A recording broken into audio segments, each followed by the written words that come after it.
कलियां लाई है मालन, महक उठा है आज देखो भोले का आंगन। आया कैसे, थोड़ा हाथ उठाइए सबको। आया है जो दरबार में वो तो किस्मत वाला है। आया है जो दरबार में वो तो किस्मत वाला है।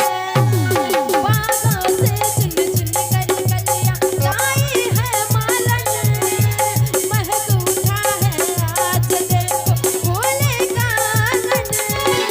आया है जो दरबार में तो किस्मत वाला है। आया है जो दरबार में वो तो किस्मत वाला है। होली माँ जय हो।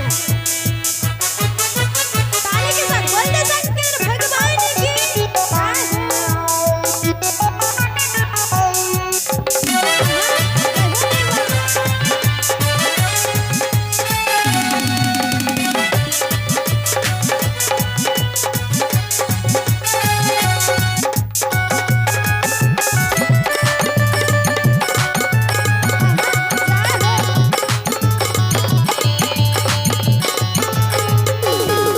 महाकाल शिवनाथ की महिमा जो नर नारी गाए, बद संपत्ति जैसे अमर वो बिन मांगे ही पाए।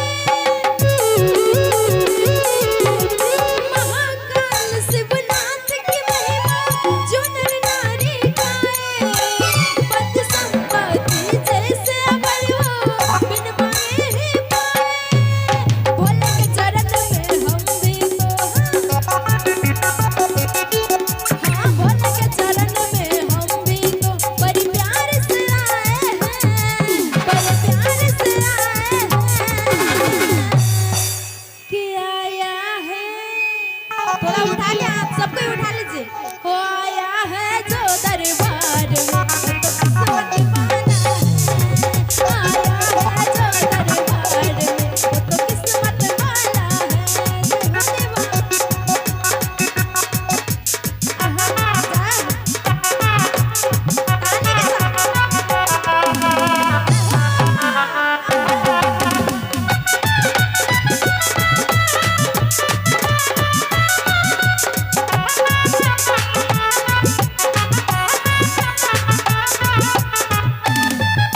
होली माँ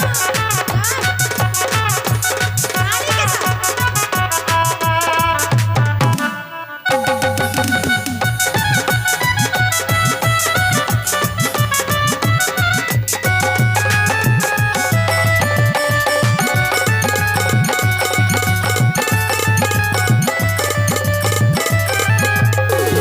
महाकाल शिवनाथ की महिमा जाने दुनिया सारी, हम सबको भोले बाबा प्यार देना सारे। महाकाल शिवनाथ की महिमा जाने दुनिया सारी, हम सबको भोले बाबा प्यार देना सारे। भोले के चरण में हम भी तो हाँ, भोले के चरण में हम भी तो बड़ी दूर से आए हैं, बड़ी दूर से आए हैं। अच्छा यहाँ पे बताइए कौन कौन दूर से आए हैं? महादेव जी के दरबार में कौन कौन दूर से आए हैं?